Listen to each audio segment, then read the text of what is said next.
So thank you so much for doing this with me. Very well. I'm so glad to see you again. I know. I'm so glad that we're going to have a wee chat. Yeah. Because, like I said, when I was thinking about doing this series, it was you and Manjalika were the two people I really wanted to chat to about. So thank you again. Thank you for thinking about me.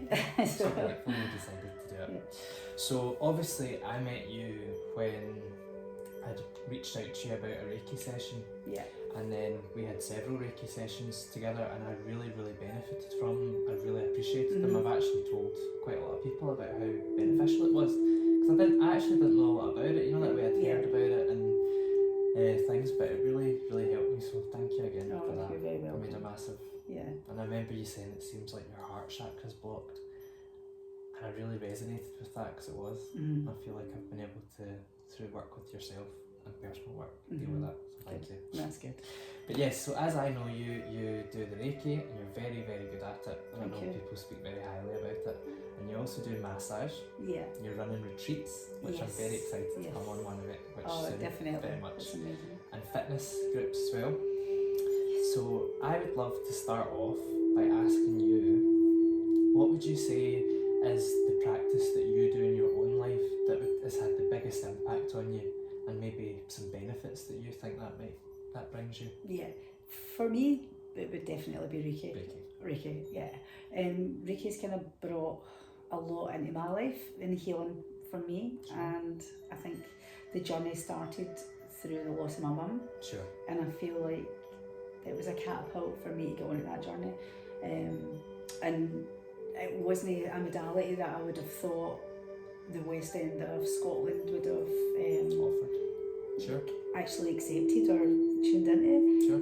But I did work in addictions through lockdown, and that's when I really, after I lost my mum, I had some Reiki, I had some shamanic healing, and I managed to release some physical pain I was carrying.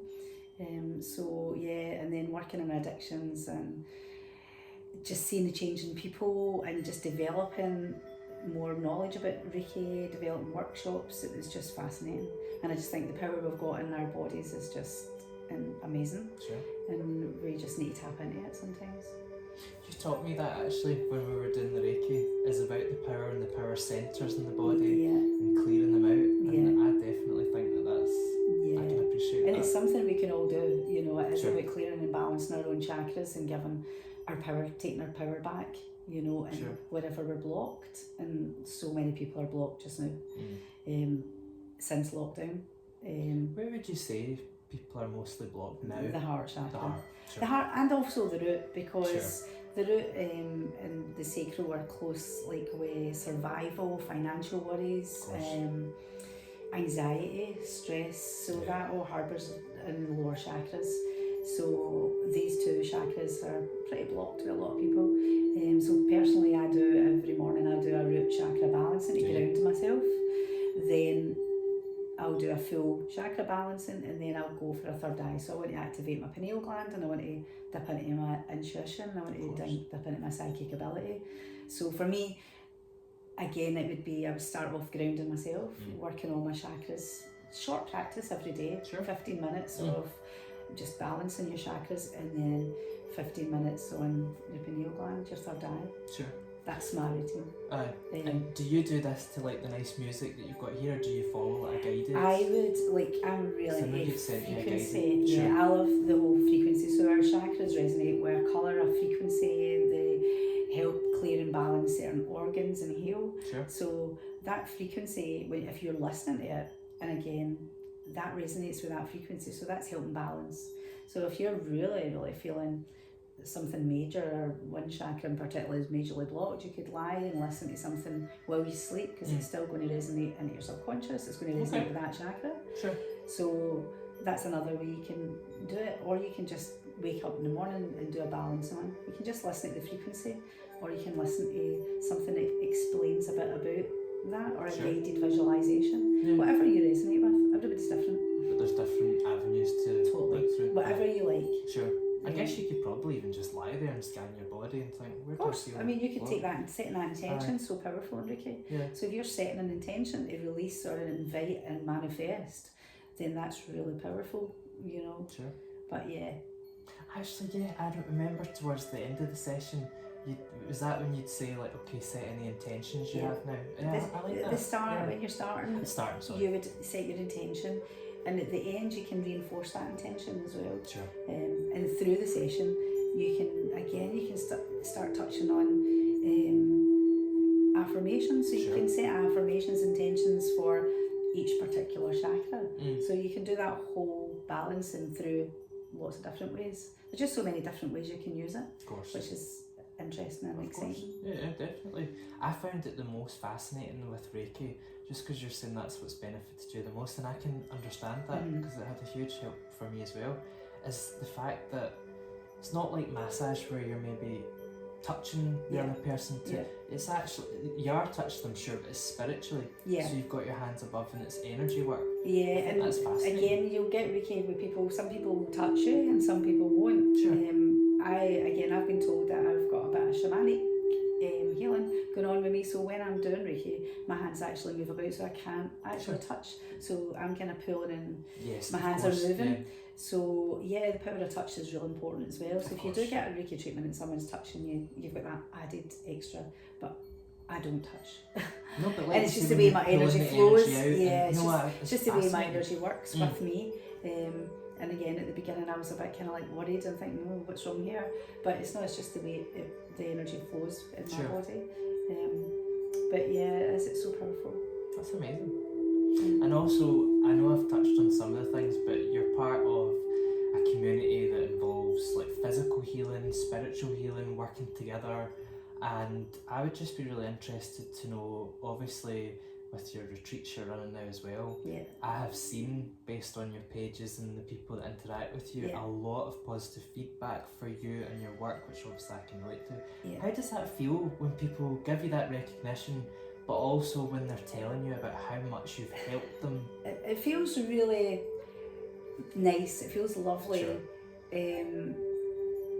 I struggle a bit, like even when I done my Reiki and I done it up to level 4 masters, I struggle with things like wording and names. Like master to me is just, I couldn't go out and say to somebody I'm a Reiki master, because that is to me quite egotistical. Okay, got you. You know, so, and when people kind of say, oh, this has really benefited me, I struggle a wee bit, because I'm so happy that it's beneficial, but I don't feel it's me that's doing it. Sure. I'm connecting with their energy, but it's them that's doing the healing, if you know what I mean. So I just get a bit embarrassed and awkward when people say that.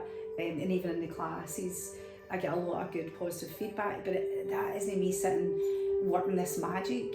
This is me connecting with people on an energetic level. Of course. And their chakras are balancing, because they're getting into that parasympathetic state through lots of different things. Through me introducing and chatting about it and maybe doing the session, but also the energy in the group from other people, you know, comes into play, because everyone's coming into the group and they're coming from a place from their heart, from pure love. Of course. Then the energy is just going to be off the scale. Yeah. So I just feel I get a bit embarrassed about that, because I think this isn't me. This is collective energy. Yeah. You know, this is people coming in setting intentions for the greatest good of themselves, their family, maybe even people in the group. Of course. You know, so it's all coming from pure love, and when you're in that state of pure love, that's when the healing starts. That's when the healing works. Yeah. You know, so I do angelic Reiki as well, and I tend to, if the group's okay with it, I tend to prefer to do angelic Reiki, because it's a wee bit stronger, and I feel I take myself out of the equation then.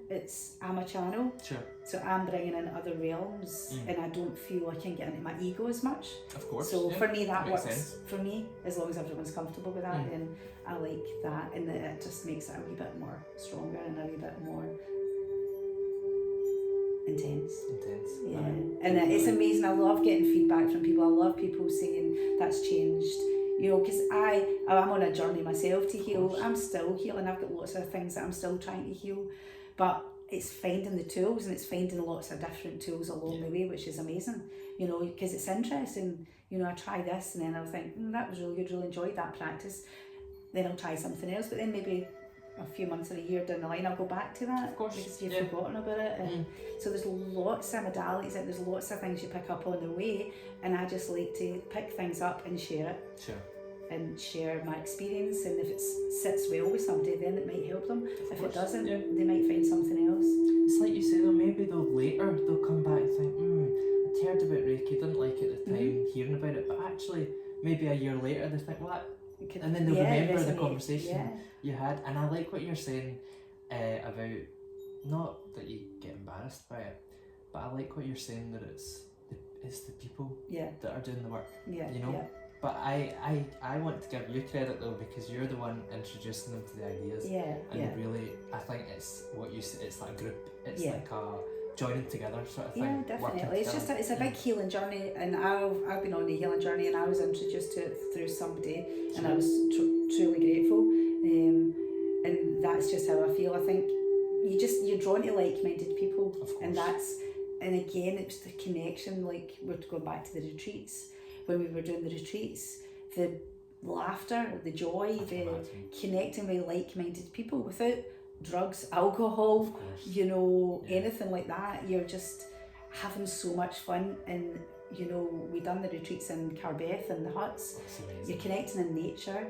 You know, you're just having fun. You're sitting together. There's no much connection up there for electronics and phones.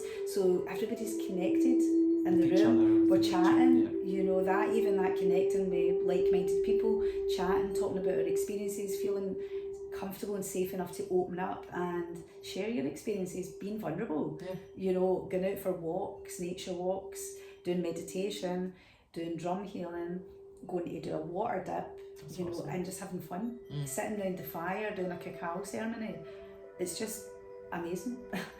And everybody so cacao is like cocoa. It's like it's like a sacred kind of medicine. Medicine. So it's like a chocolate drink, but it's pure cacao, and it comes from indigenous countries where they bless it. And it's like South America, Colombia, the Maynard community. So and then you basically sit and you do a meditation, and you do it in nature, and you drink it, and you just drink it around the fire with the elements. And again, it's got a lot of health benefits as well. It's got a lot of opening up your heart center, your heart chakra as well. So we do that as well. So it's just lovely. The feedback we get from that is just amazing. But the hut we were using had a bit of subsidence, so that's up and running again. So we're hoping to start back in October and make it maybe a Halloween theme. That sounds great. Because we themed it as well. We done an Easter one, and we went and rolled eggs, and we painted our eggs. Oh, that's awesome. It's like touching your inner child as well, you know. Great, though. So there's lots of different things you do that you're just not going to do it at home. Or on your own. Or on your own, definitely. Do you know what I find though, that I find this, I don't know if you are, but I find as like each year passes, I'm wanting more to get in touch with my inner child and do fun things and not... There's a big swing, an outdoor swing there as well, and every single one is on that swing as well, you know, it's just fab. And again, we're all walking about, and people, I think, passing us in the West Highland Way, they're, you know, just looking at us as if, what are they so happy for? And we just laugh all the time. And it's good again. Awesome. I think that's missing. Joy and happiness is missing, definitely. From so you know, see when I connect with everybody when we do these, it's just you're just belly laughs the whole time. That's awesome. Lovely. And that's healing in itself. Definitely. Laughter's the best medicine and all that. And this is the thing, retreats don't need to be big and fancy. They just, you know, you've got like-minded people chatting is healing. Absolutely. You know, just connecting with the right like-minded people, sitting having food with each other, you know, simple things that we used to do around a table. Connection, you know, definitely. I love that. Definitely. And I found that as well when I'd been approached by Jackie from Shop Mobility. Me and Helen had been approached to do a Reiki workshop a few years back, just after lockdown, and he'd said, I just want people to connect, and I just want people that are lonely or anxious to come out and come in.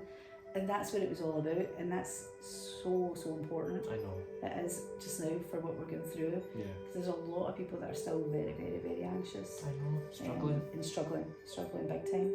But I definitely think that what you've described as Reiki, meditation, breathwork, the retreats, these are all definite examples, and walking and being in nature. Definitely. These are all definite examples of things that have helped me, have helped you, and I think Yeah. It's the way forward. We need it in the schools. Yeah. I agree. We definitely Yeah. do. We do. We need My children. yoga teachers try to definitely get do. yoga and meditation on Mm, prescription, yeah. and I think that's brilliant. Definitely. Definitely. It would be amazing if kids were taught a whole holistic approach to life. Sure. You know, Yeah. it would be amazing. I agree. Awesome. Thank you. So